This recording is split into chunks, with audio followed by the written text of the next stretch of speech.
Sheru school के मैदान में अकेला बैठा था। बाकी बच्चे खेल रहे थे, लेकिन कोई उसे अपने साथ नहीं बुला रहा था। कुछ बड़े बच्चे पास आए और हंसते हुए बोले, ओ ये कमजोर, फिर से रोया क्या आज? शेरू की आंखें भर आईं। शेरू अपने आंसू छुपाते हुए भागता है। रास्ते में ठोकर लगती है, लेकिन वो रुकता नहीं। घर पहुंचते ही शेरू माँ के गले लगकर फूट फूट कर रो पड़ता है। माँ उसका सिर सहलाती है। माँ कहती है, शेरू तू कमजोर नहीं है, तेरे अंदर एक शेर छुपा है, वक्त आने पर सब देखेंगे। शेरू चुपचाप अपने कमरे में जाकर बिस्तर पर लेट जाता है। छत की ओर देखता है, कुछ सोचते हुए। धीरे धीरे उसकी आंखें बंद होने लगती हैं। खिड़की से चांदनी उसकी आंखों पर पड़ती है। अचानक सब कुछ बदल जाता है। शेरू एक अजीब सी दुनिया में पहुंचता है। नीला आसमान, चमकती धरती। सपने में शेरू खुद को बड़ा, ताकतवर और साहसी देखता है। उसके चारों ओर लोग तालियां बजा रहे हैं। एक गहरी आवाज आती है, क्या तू जानता है कि तेरे अंदर क्या ताकत छुपी है? शेरू अपने सामने एक और शेरू को देखता है, ऊंचा, चमकदार, आत्मविश्वास से भरा। भविष्य वाला शेरू कहता है, तू मैं बन सकता है अगर तू डर को छोड़ दे। छोटा शेरू डरते हुए पूछता है, लेकिन मैं तो कुछ नहीं कर सकता। भविष्य वाला शेरू उसका हाथ पकड़ता है और कहता है, तू सोचता है इसीलिए तू कुछ नहीं कर सकता। दोनों के सामने एक बड़ा गोल दरवाजा खुलता है। उसके अंदर चमकती रोशनी और ध्वनि। भविष्य वाला शेरू छोटे शेरू के सीने पर हाथ रखता है। एक तेज रोशनी उसके अंदर समा जाती है। वो कहता है, अब तेरे पास ताकत है, लेकिन समय बहुत कम है, कल सब बदलेगा। अचानक जोर की आवाज होती है। शेरू की नींद टूट जाती है। वो पसीने पसीने है।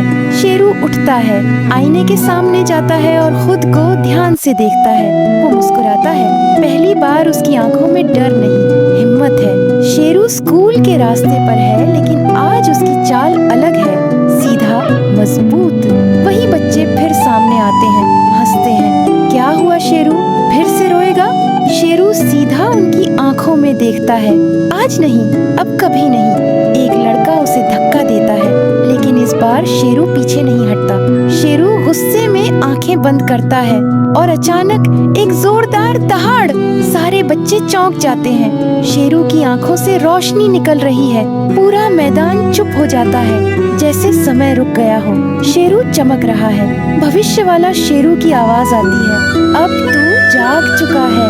डर के मारे बच्चे पीछे हटते हैं। कोई कुछ नहीं कहता। शेरू सिर्फ मुस्कुराता है और आगे बढ़ जाता है, अकेला नहीं, आज आत्मविश्वास के साथ। शेरू के पीछे से रोशनी निकलती है, जैसे कोई नई यात्रा शुरू हो चुकी है। हर बच्चे के अंदर एक शेर छुपा होता है, बस उसे जगाने की देर है। शेरू घर की छत पर बैठा है। आसमान में तारे हैं, हवा चल रही है, उसके बाल उड़ रहे हैं। वह सोच रहा है, ये सब क्या था? क्या सच में मेरे अंदर कुछ बदल गया है? आसमान में एक तारा गिरता है, लेकिन वो रुकता नहीं। एक सीधी रेखा में जमीन की ओर एक जोरदार आवाज होती है। दूर जंगल की तरफ नीली रोशनी उठती है। शेरू चौंक जाता है। दिल कहता है, वो कुछ खास है, वहाँ जाना होगा। वो माँ से कहता है, मैं जंगल जा रहा हूँ। माँ पहले डरती है, फिर कहती है, जो तुझे सही लगे वही कर। शेरू अकेले जंगल की ओर निकलता है। रात है, लेकिन वो नहीं डरता। जंगल में अजीब सी आवाजें हैं, झींगुर, उल्लू और कुछ अनजाना। शेरू उस जगह पहुंचता है जहां तारा गिरा था। वहां जमीन पर जलती हुई नीली आग है। आग के बीच में एक नीला चमकता अंडा है, बिल्कुल गोल, हल्की कंपन कर रहा है। शेरू हाथ बढ़ाता है और अंडे को छूता है। जमीन हिल जाती है। तेज रोशनी, एक गूंजती हुई आवाज, तू चुना गया है शेरू, रखवाली करने के लिए। अंडे से एक छोटी सी रोशनी की गेंद निकलती है और शेरू के माथे में समा जाती है। तेज रोशनी के बाद शेरू जमीन पर गिर जाता है। आंखें बंद, लेकिन चेहरा शांत। अब शेरू फिर सपने में है, लेकिन ये पिछली बार से अलग है। सब तरफ आग, अंधकार और डर। एक भयानक राक्षस अंधेरे से बाहर आता है, लंबा, लाल आंखों वाला। भविष्य वाला शेरू अब टूटा हुआ नजर आता है। वो कहता है, अब तुझे मेरी जगह लेनी होगी। छोटा शेरू डरता है, लेकिन फिर अपने सीने पर हाथ रखता है, जहाँ रोशनी समाई थी। एक नई शक्ति उसके के अंदर से निकलती है। एक चमकदार कवच उसके चारों ओर बनता है। अब शेरू की आंखें नीली चमकती हैं। वो राक्षस की तरफ बढ़ता है। शेरू राक्षस से भिड़ता है। दोनों की टक्कर से रोशनी की लहरें निकलती हैं।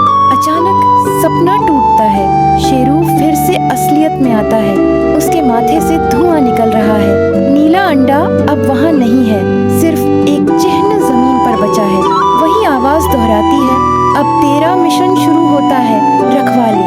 शेरू जंगल से बाहर आता है। वो अब पहले जैसा बच्चा नहीं रहा। अगले दिन स्कूल वही है, बच्चे वही, लेकिन शेरू के अंदर की दुनिया बदल चुकी है। शेरू को अचानक स्कूल के पेड़ के पीछे कुछ डरावना महसूस होता है। वही राक्षसी आभास। शेरू रुकता है, धीरे से कहता है, मैं तैयार हूँ, और स्क्रीन काली हो जाती है। शेरू अब वही बच्चा नहीं रहा। उसके अंदर कुछ जाग चुका है। लेकिन असली जंग तो अब शुरू होगी। पार्ट 2 चाहिए तो लाइक करो और चैनल को सब्सक्राइब करना मत भूलना। और हाँ, क्या तुम्हें भी कभी ऐसा सपना आया है? कमेंट में बताओ।